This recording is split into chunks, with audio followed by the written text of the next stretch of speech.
And they make up these jalan, these jals. All Wait, these wait, act wait, these wait, wait. yeah, yeah. Jal is made up.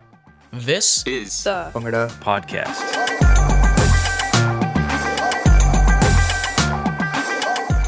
Sup, y'all? Welcome to another episode of the Bhangra podcast. Today we have an amazing, outstanding interview with Dr. Gibb Schreffler. If you don't know who he essentially has a PhD in Tol. He learned Tol from the late Ustad Garib Das, has extensively interviewed Harbhajan Singh, and wrote a 1,000-page dissertation on Tol. The dude knows a ton. I first encountered him on BTF. His username is Gabba Sharif Balwan, and he has posted extensively about the history of Bhangra, evolution of the music, and so much more. My favorite post by him is the visual history of Bhangra. I linked it in the show notes. It's absolutely remarkable. You have to check it out. I remember when I first wanted to reach out to him, I scoured the internet looking for Gabba Sharif Balwan. Google, Facebook, LinkedIn. I even tried MySpace and just couldn't find anything. So I asked Sid, yo, where do I find this guy? And he told me, oh, no, his real name is Gibb Schreffler. I never expected Gabba Sharif Balwan to be a white dude, but here I am, on Zoom, talking to a white dude with arm tats that has forgotten more Bhangra than I've even learned. Alright, Sid, so before we really get into this entire conversation with Gibb, I do want to ask, what do you think Bhangra is? When do you think it was founded? What was its purpose? What were you taught? What I was taught by the folks that I sought out and were initially teaching me Bhangra was that Bhangra was a dance that spawned to celebrate the harvest right around the time of Vaisakhi. A combination of a couple factors, back in the day, I don't really know because no one put a timetable on when this started or when this started happening. But if the rain did not come, then we would have to, work off of the food that we stored from the previous, season. And if the rain was coming, then we were going to get a new harvest. And if the rain came, then everybody would be super happy. And that's such an important part of Bhangra that it was meant to celebrate the harvest and because we're happy that, hey, we're going to have a fresh new food. And so what would happen was that, people would get out their doles, everybody be out in the streets just banging on their doles, having a good time, celebrating. And, based on that, there's no real, because no one ever told me like when that could have started. But again, like I have this visual of me growing up. My visual of whenever this was told to me is like Lagan, right? When you see that, like that's what when I was told the story, that's what I saw, right? People like that, just like being happy that the rain was coming and we're gonna have fresh food, etc. And that it was just that's how the beginnings of Bhangra was, is that it was just to celebrate, and that's why I think happiness is such an important part of Bhangra. Yeah, none of that's right.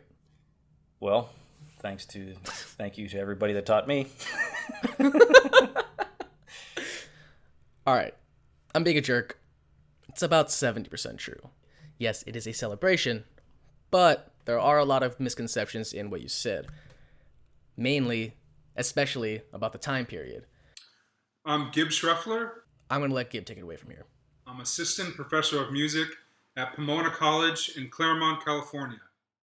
Just take a look at some footage, or you could look at footage now that we have YouTube, of people dancing what they called Bhangra in 1950s. You could look at the film Naya Dor, 1957 film.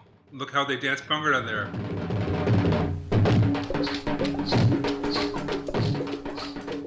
See how much things have changed in the last 60 years. Now, if things have changed that much in 60 years, we can't really rationally assume that sometime before that things didn't change, like way, way back in history, they didn't sort of change at all. As a second point, I would ask people to just think about any genre compared to, say, rock and roll. Rock and roll is music of the 1950s America. We know rock and roll exploded at that time. We know it didn't come from nowhere. And I encourage people to think of Bhangra like that as a historical phenomenon that changes. It has roots, but the roots aren't necessarily the same thing as what it is. Just like my parents are my roots, but my parents are not the same thing as me. All right, so before we go on, got to put some definitions down. In his paper, Gibb breaks down the history of Bhangra into 3 theaters. For expediency, just think of them as time periods. Community Bhangra is from the 18th century to around partition, 1947-ish. Folklorized Bhangra is around partition to 1980s, 1990s, and then there's diaspora Bhangra from the 1990s onwards. The Punjabi diaspora refers to all the Punjabis that live outside of Punjab. So, diaspora Bhangra is Bhangra done outside of Punjab. These dates are very rough. They overlap a lot, so don't think of them as hard and fast dates. All right, cool. The first theater, which is the earliest, is the place where people are dancing within their communities, very locally, generally not on stage. In other words, not doing your performance for somebody to watch. Although that's very highly located in the northern and central parts of Punjab region. So what dances were called Bhangra? Because I can't accept everything that Lord Shiva does in a frieze on a rock wall and call that Bhangra. So we look for the name, and the name starts to turn up first in the areas that are Pathan, Afghani areas adjacent to Punjab. They have a dance called the Attarn. This is their circle dance, sometimes danced with swords, sometimes danced with rifles nowadays. It's considered the national dance of the Afghani people. So they had some variation of that that's noted in the 1880s with the name Bhangra. Not the same pronunciation, but something like that. And then there's a similar thing to that. And then we finally start to see it in the 1880s, this word turn up actually within what we now recognize as the Punjab area. Okay. So you definitely hit on the Afghani Attarn and the Pashto dances that were there. One thing I read in your paper that I don't know if you have more information, you want to dive into it, but what was that mention of Christian Mela Bhangra? Like that I've never heard of that ever. Yeah, it's totally it almost distracts from this whole story because it's so weird.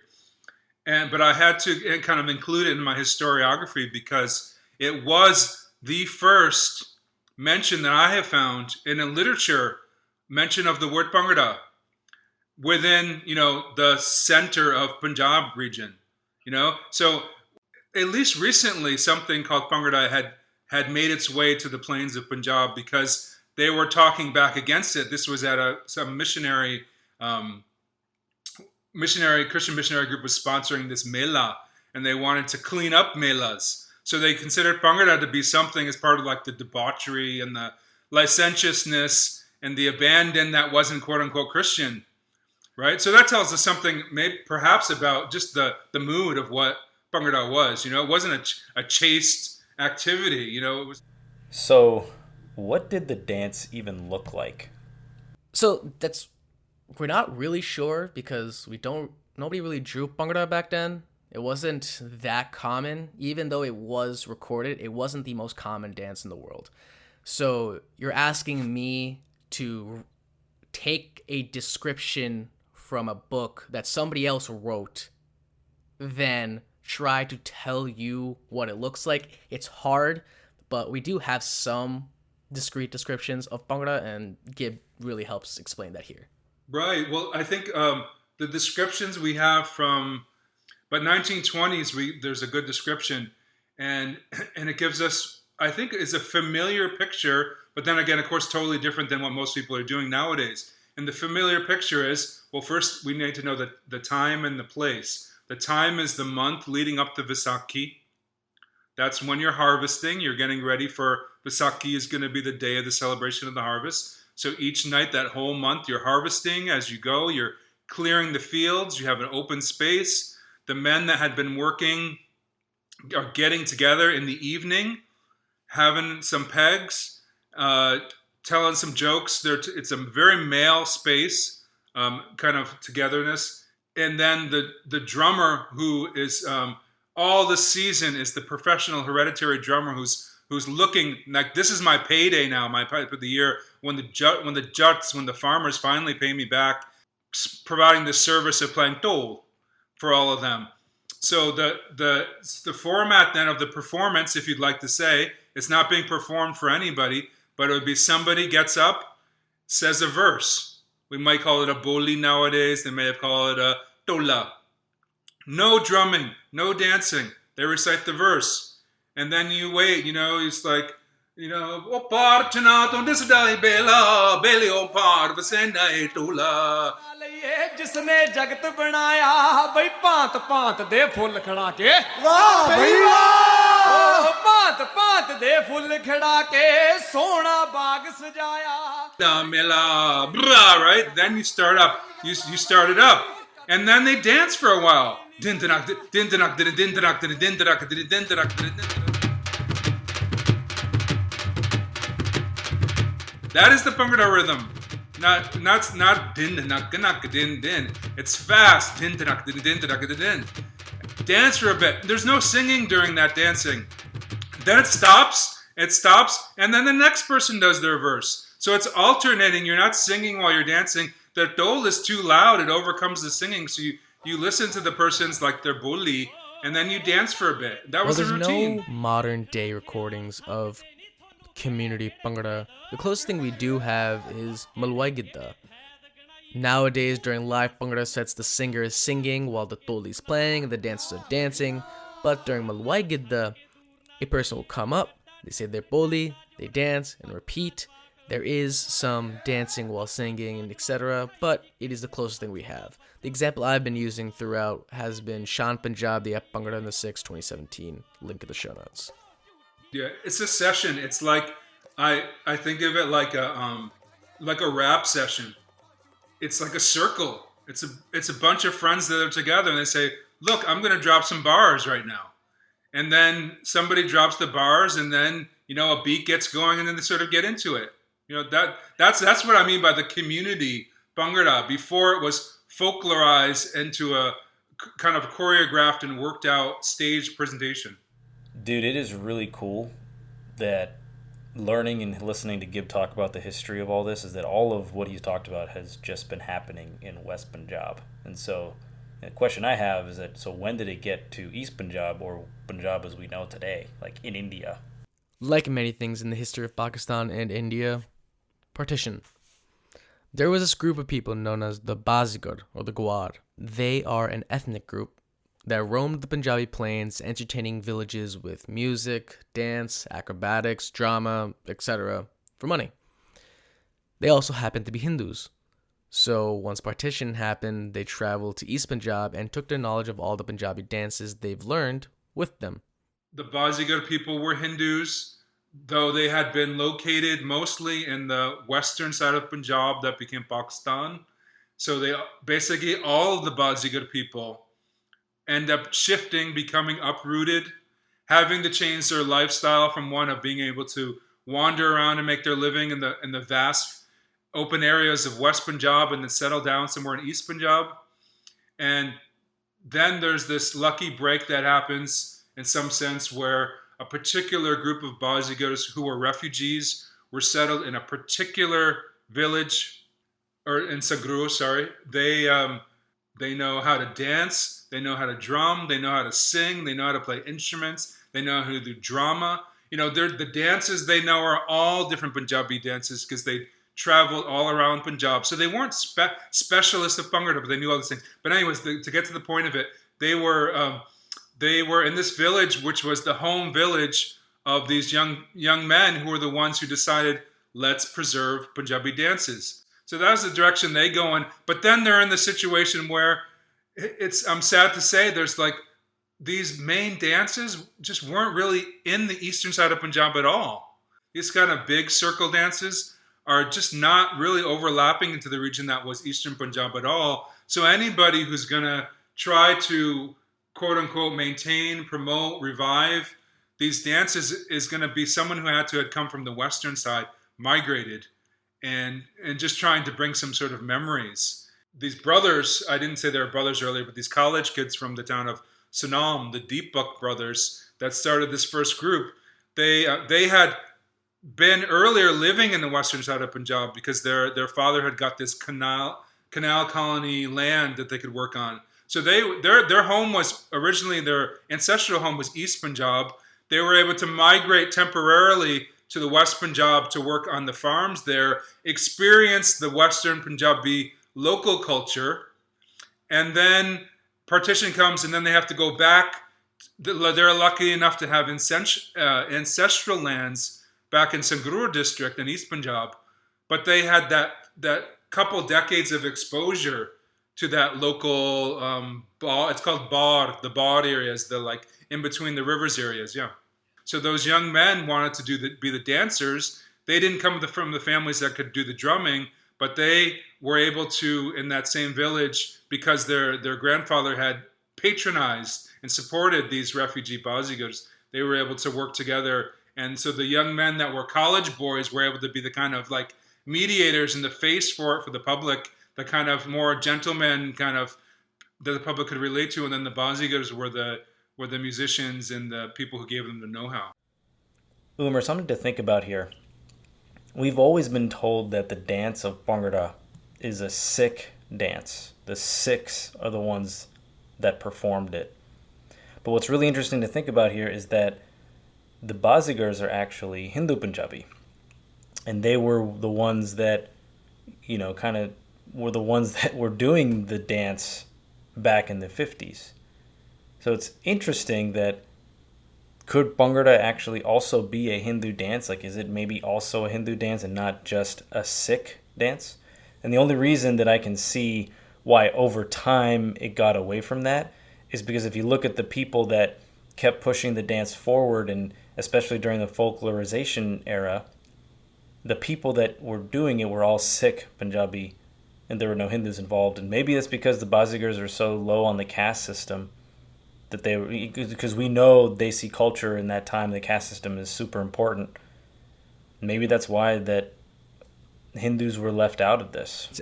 I'll definitely ask Gibb next time I talk to him, but it's definitely interesting to think about how Hindu Punjabis are sometimes looked down upon by some Sikh Punjabis in the Bhangra circuit, even though the Hindu Bazigars are the ones who brought the dance to them. So you really started to mention the Deepak brothers and this migration of the Bazigar people from West Punjab to East Punjab after the partition. And during that process, I mean, their knowledge was definitely lost. But what was the impetus for a people in East Punjab who weren't necessarily aware of these aware of these dances, like understanding these dances, were now being introduced to these dances by the West Punjabis? What was why did East Punjab kind of latch on to them? Yeah, good question. That's really interesting, because my short answer to that is I think they were just awesome dancers. They had charisma. Watch these movies. Watch Naya Dor. Watch Jagte Raho. Watch what they. I do want to take a second and explain that as Bhangra became more popular, so did the Deepak brothers, the entire Pepsu troupe, and all these people surrounding them. They had roles in movies doing Bhangra, like in this movie Jagte Raho. They also represented Punjabi culture to India and went abroad doing Bhangra performances. They were genuinely big deals.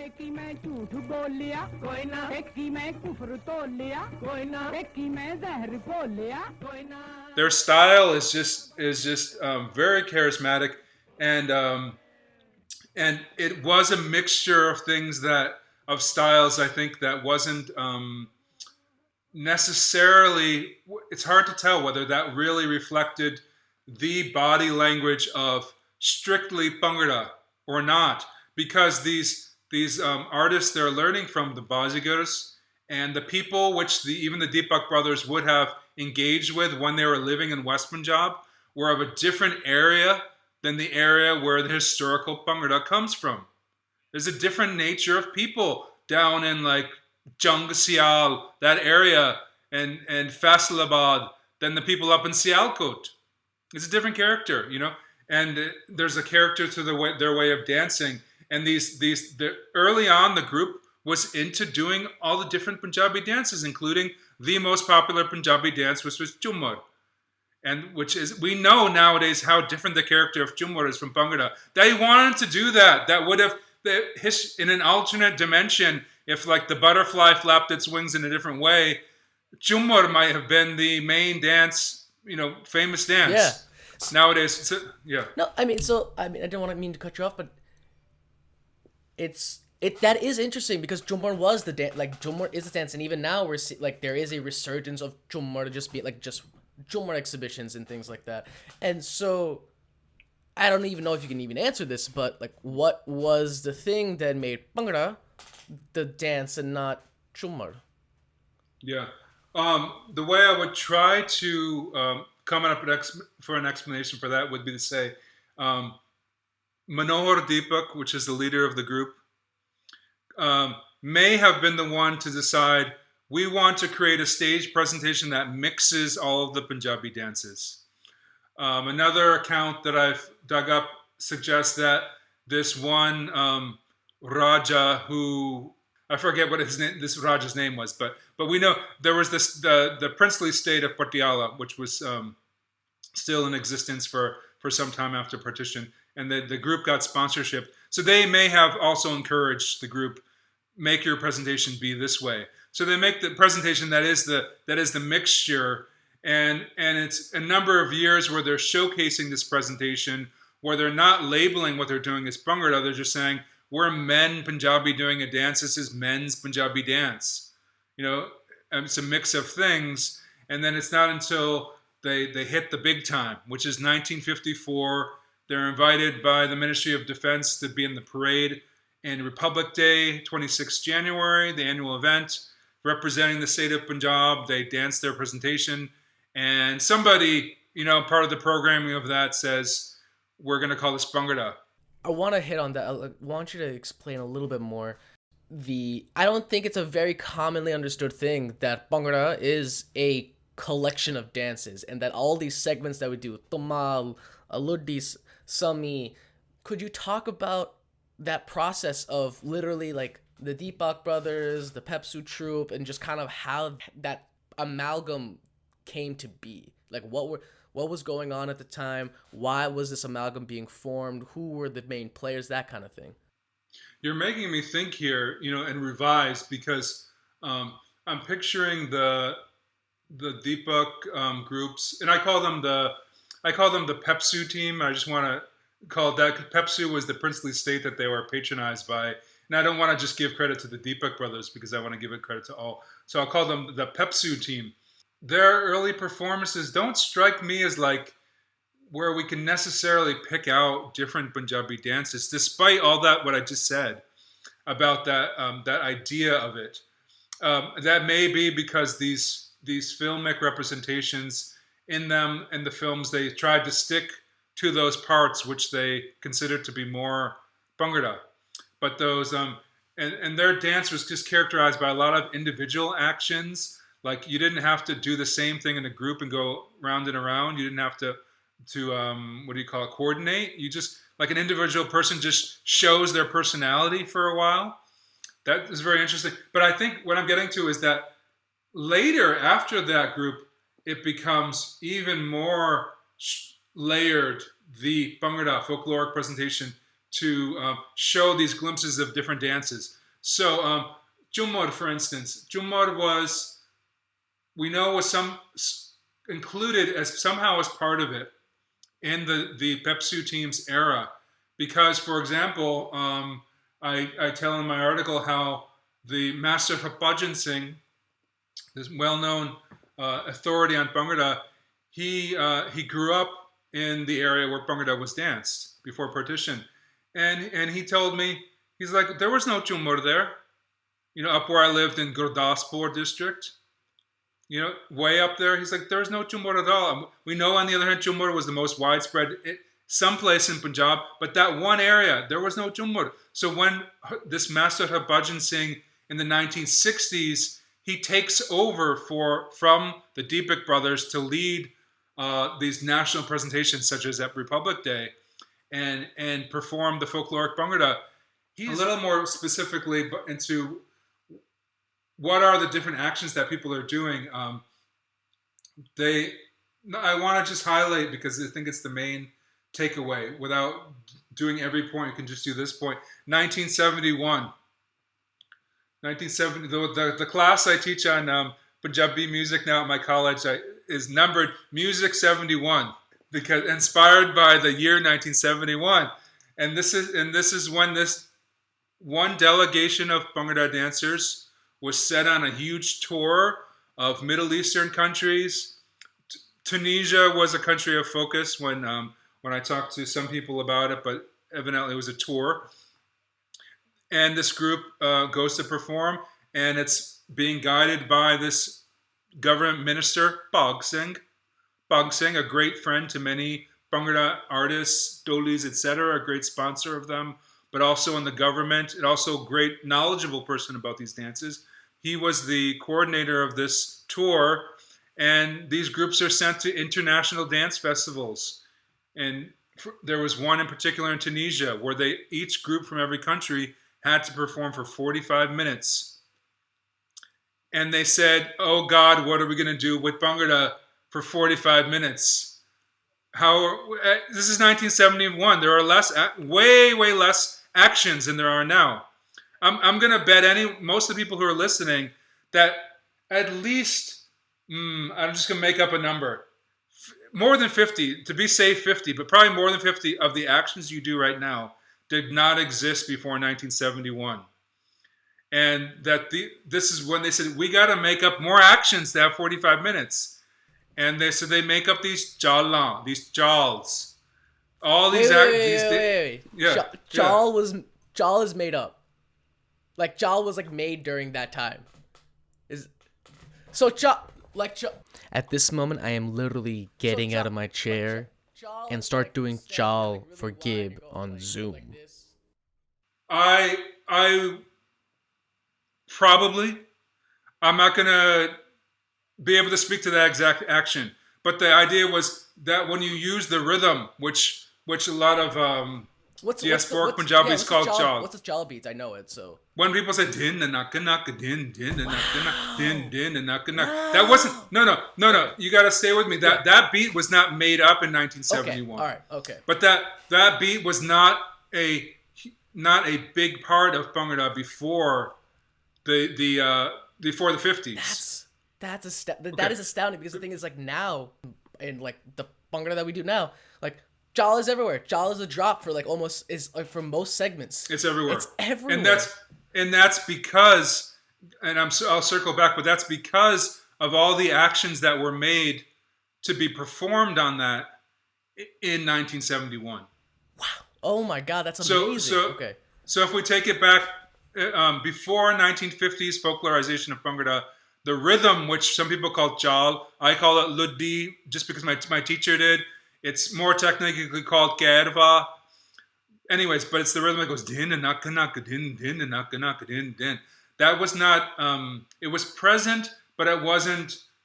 So in 1971, they say we have to make up these new actions, and so many of these actions to which we attach the name Jal, Hans Jal, Pakka Jal, single Jal, double Jal, side tardy, like all those sorts of things where you you kind of do something to one side and then you do it to the other side, to your left now and to your right, and you move across the stage, you locomote on the Jal rhythm. Those were the sort of actions that were devised at this time, and Jal, of course, just means movement. And these folks were just named. They were at an international festival, so they wanted to call them the international movements, international Jalan, international Jalane. So then they just shortened it. The Jal and all those movements are the Jals, plural, of different sorts. And I recount in one of my articles how the director Bog Singh, who did this, like years later, he looks back and regret. He's like, wow, I changed Bhangra so much by doing this, because he comes back and he does that. And I want to acknowledge too, Ustad Lal Singh Patti. He was the Toli. So this is amazing. And folks, during this, you can imagine the sort of shyness they have of talking about it. If the government guy feels shy about it, how are the artists going to feel? Because knowing the impact that they had, and so it's like kind of like, well, we did a traditional dance, and when we present to the public, we talk about traditional, but at the same time we know that we created all this new stuff, and we'd kind of like it maybe if that was just blurred together, and we just kind of forgot about that stuff. So, but I think that Lal Singh Patti, Ustadji, is fascinating because he would have had to been the person to develop a new tol rhythm for every action, because when you do side 30, it's got to be a certain daga beat. When you do double chal, it's got to be a certain thing. So he's the person developing all that, and then they come back from this successful tour, and now the college-based Bhangra teams have a whole new repertoire of things. It all starts with the chal, and the chal. Very, very quick story is that before those Jalan, the Pepsu team, the 1950s team, was dancing on what we call Jal rhythm, or what I don't call, but what many do, and what I call Luddi rhythm. And I call it Luddi rhythm because I inherit that from my teacher, Ustad Gurib Dasji, and his time goes back to the time when this one person, Balbir Singh Sekhon, was a dancer on the Pepsu team. Balbir Singh Sekhon was a Jat from Patiala. He didn't grow up with any kind of historical Bhangra, but he went to college with the other Deepak boys, and he got on the team, and he was into it, and he danced on the team. He didn't have this ancestral knowledge to sort of pull from, but I don't know how, but I know that he did develop this action on Jal where you're clapping in front of yourself, and he's calling that Luddi. Wow.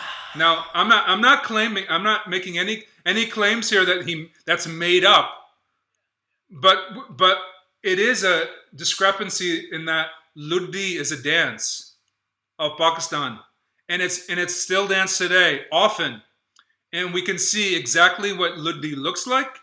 We can see exactly what Luddi sounds like. It does not sound like Jal rhythm. It does not look like the dance that Balbir Singh Sekhon of Patiala did.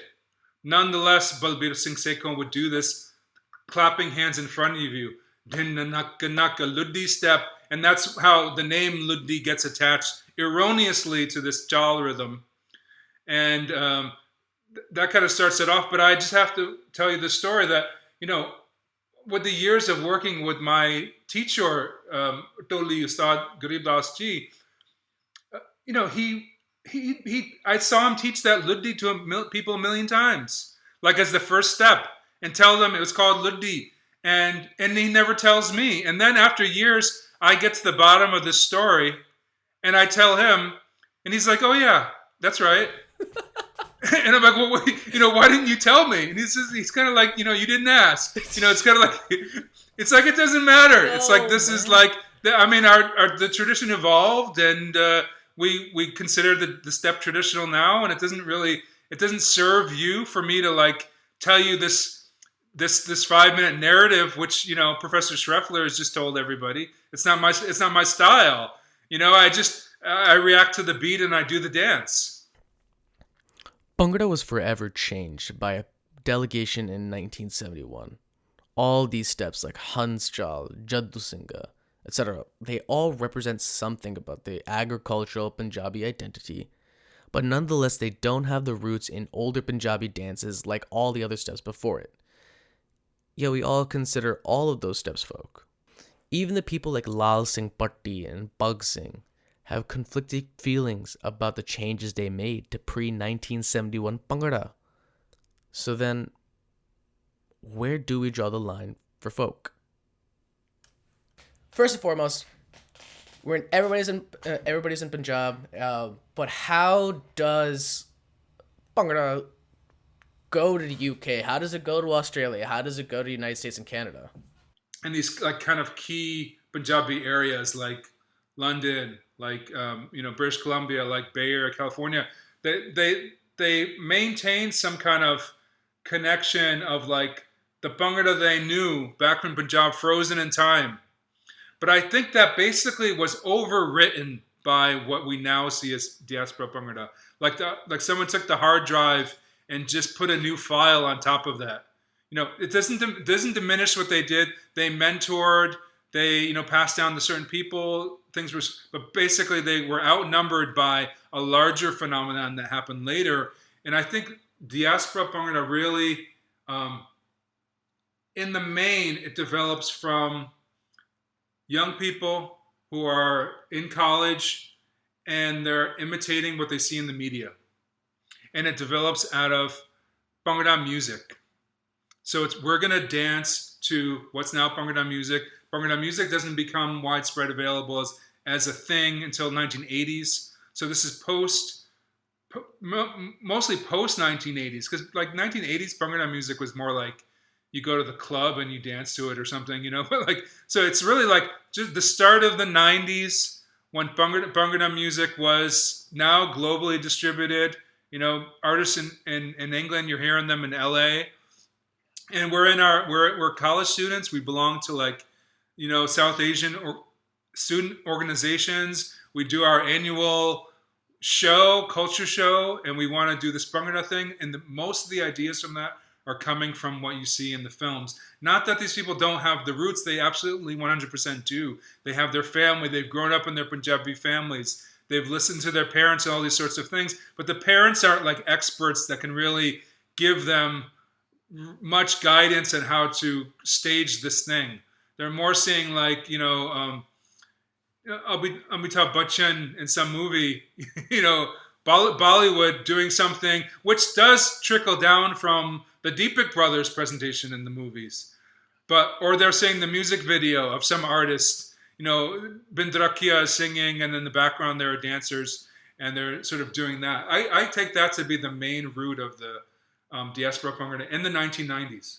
Now we know all that starts to change is like some knowledge spreads maybe out from those folks at the San Jose State, and someone else gets inspired by that. And then we all know the story of YouTube coming in and that changing.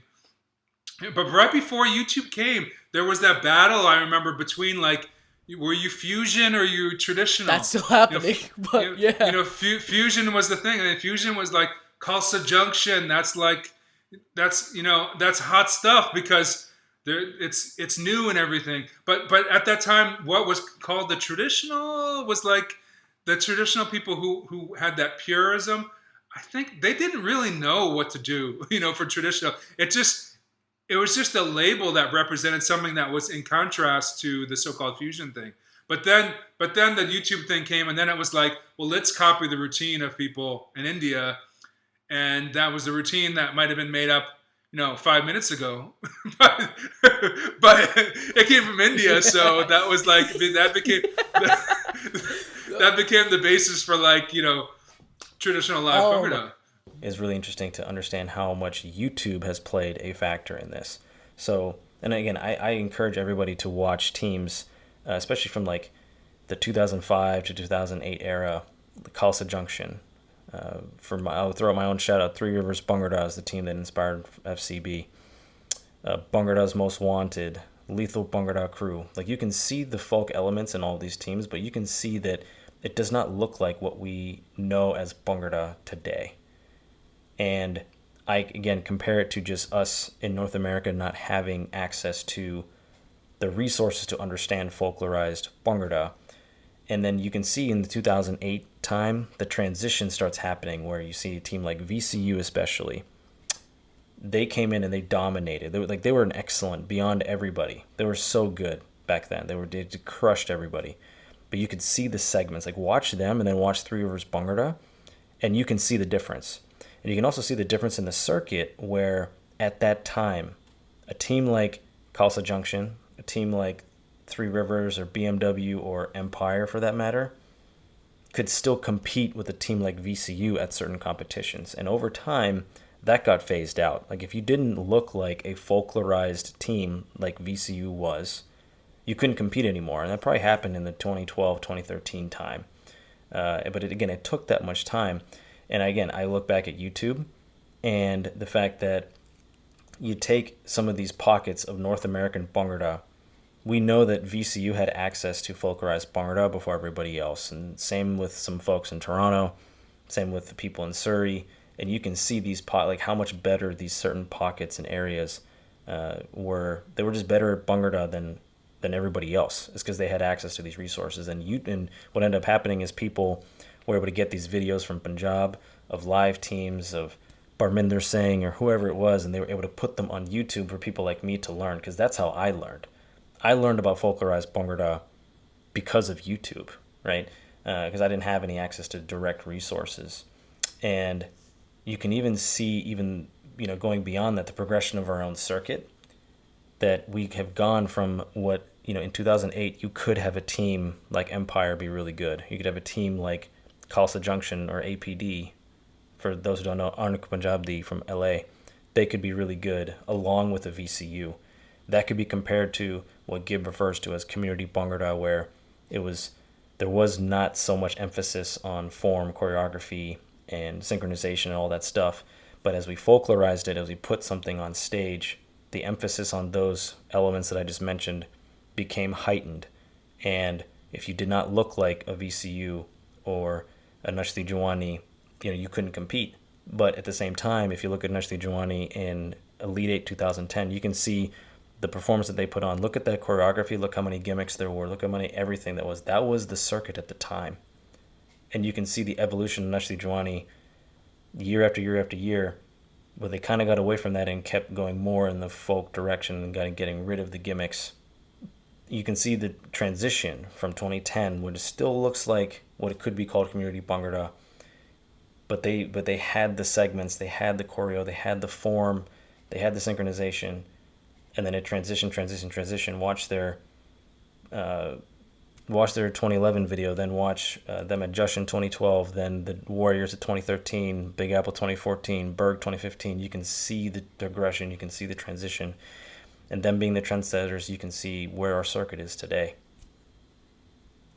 So it's really cool to just see how we learned the evolution of Bhangra in India, and I might have done a decent job, I guess, recapping the evolution of Bhangra here in North America.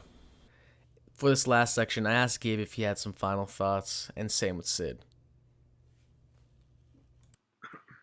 Yeah, two real quick things. One is that I want to place emphasis on Jumur. It's my favorite Punjabi dance, and it still exists in a community form, not a stage form, but it's in Pakistan mainly. I mean, there's a little sliver in India too, but it's in Pakistan, and that historically was the widest spread, most popular dance, and it still exists. What happened to Jumur? And it's not, and what people are often doing in the Bhangra pop music scene that they call Jumur, it's kind of just a shadow of what that thing is. That what's happened with Luddi, I don't think is towards the vision that I'm expressing, which, who gives a crap about my vision? I'm just anybody, but it's not coming from that direction of like, look, there are people in Pakistan today that know Luddi very well. Somebody just, gets their graduation papers, and then out in the street, their buddies say, quick, let's dance Luddi. It's a thing that happens, recently. Like that knowledge is not what's bringing into it. Then I think some of the knowledge is going from people in the East Punjab who have staged something called Luddi as a separate dance, and they're kind of really screwing up on that. And the reason they're screwing up is, the word in the English language is equivocation. When you mix up two things because they're called the same thing. Luddi was that dance that Balbir Singh Sekhko said he was doing. So they're like, okay, people are a little bored of Bhangra. Jumur is getting a little played out. Okay, we're gonna give you a stage presentation of Luddi, but we have no idea what to draw that from, because we're in India and we're totally cut off from Pakistan, even though people have all this knowledge in Pakistan. We don't have it, and we're going to create this stage presentation where we say the word Luddi a bunch of times, and we play Jal because we think Jal has something to do with, and like there's some true in there and there's some false, but I worry that it's not really the well that they're getting the info from like isn't as clean as it could easily be if there were more dialogue with the Pakistanis. Yeah. The final thing I want to say is if I was the king of the world, and for some reason I was interested in like prescribing what people do for my delight and entertainment, I would be interested in seeing a movement within Bhangra that somehow embraces that early method, that early format, the hip hop setting, the kind of some aspect of a community participatory activity. I'm not saying it's not there. We participate when we're in our basement and we just turn on a tune and we feel like dancing. That's there. But with that, on the other hand, we don't necessarily consider that kind of maybe an art as much. But if some more interactive, participatory art like that, ciphering, breakdancing, hip hop circle that with which we might characterize the early Bhangra, I'd be interested to see that happen, or at least something where performers of Bhangra highlight individual creativity. Now that happens through like the choreography someone might be in charge of, but I think it's rather limited oftentimes to like a little bit of a personal flair that sometimes the dancer is allowed to do. Although sometimes that's also pressed down, like hammered down, like don't do that. And I would be interested to see that and see what kind of individual creativity for this, if people could not worry about judging the formation in the competitive format and rather appealing to the aesthetics of an audience who is interested in seeing personal expressions rather than group mastery, but personal expression. That'd be something I'd be interested as an audience member to see. So people can think about it. It's not really ready to plug yet, but I've been working on a book. It probably won't come out for another year, but it's called, right now it's called Beat That Drum Which Hangs from Your Neck. Gal Piya Tol Bajana. This is like where the inspiration of the name comes from. And it's going to be like, in some way, I think the first book on Punjabi Tolis. So that I'm working very hard on that right now. So with what Gibb is saying, from what he wants and how he sees how the circuit can become more folk, is to incorporate more elements from the time period of community Bhangra. And the problem with that is that we are in 2020 and we are in a completely different time period in the whole story of Bhangra. And we are in a time period now where we are putting it on stage in a competitive environment. Any dance form, or not even just a dance form, because I would even compare, figure skating, synchronized swimming, I don't know. But you look at every dance form, hip hop, ballet, Ras, all the Bollywood teams, right? It's not just Bhangra, that synchronization and attention to detail and form is a part of all of these rubrics. So to truly go back to that community style Bhangra, where synchronization was not a thing, where form was not a thing, you have to remove those from the rubric, which I think that our circuit and the circuit at large across the entire globe we're too far in. We're too far in terms of we have to have synchronization and we have to have form on our rubrics. The other aspect of it is selling tickets to the shows. People aren't going to pay $30 to show up and watch, an unsynchronized, unpolished, unfinished product on stage. If you talk to any viewer that comes to these shows, they're ranting and raving about how much coordination had to go into that piece. Oh my God, you guys all jumped all at the same time and all at the same height. To the untrained eye, that level of coordination and synchronization is amazing, and that's what they come and pay for along with the entertainment value. But if you take away the synchronization and all it is just entertainment value and free expression, I find it hard to believe you'll get repeat buyers. I find it hard to believe that people will show up for a show after that to watch an unfinished, unpolished product. And with all of that, I do want to say this. The definition of folk is originating or traditional with the common people of a country or region, reflecting their lifestyle. There's a couple problems with that definition as we have it in our world today and what people call folk. Coming through the timeline of everything, we have basically stopped folklorizing Bhangra sometime between 1980 and 1990, and that's what everybody keeps pointing at. Like, that's folk. Whatever. Again, as Gibb said, there's no hard line to this, but at some point between 1980 and 1990, we stopped folklorizing it. And the problem with that is when we stop there, it looks different than what was done in 1970. It looks different than what was done in 1960. But the definition of folk is origin, like the origin.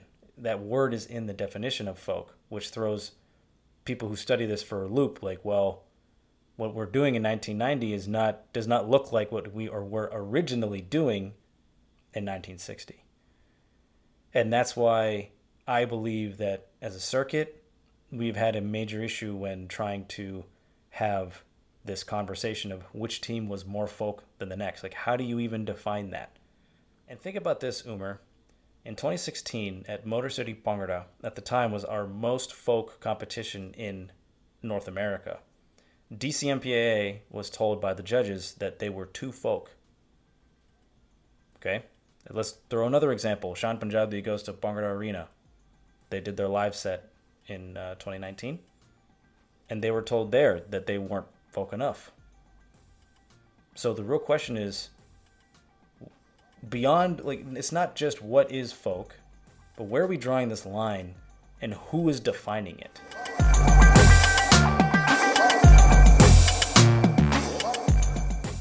Thank you for listening to another episode of the Bhangra Podcast. Be sure to follow us on Apple Podcasts, Spotify, or wherever you listen to podcasts. Please help us out by rating and reviewing us on Apple Podcasts and Podchaser, as that really helps others find the podcast. Also, don't forget to follow us on Instagram, Twitter, Facebook, YouTube, all of them at the Bhangra Pod. If you want to know what else is going on in the podcast world, sign up for our newsletter and join our Discord server to get exclusive content you won't get anywhere else. There will be links to all of those in the show notes.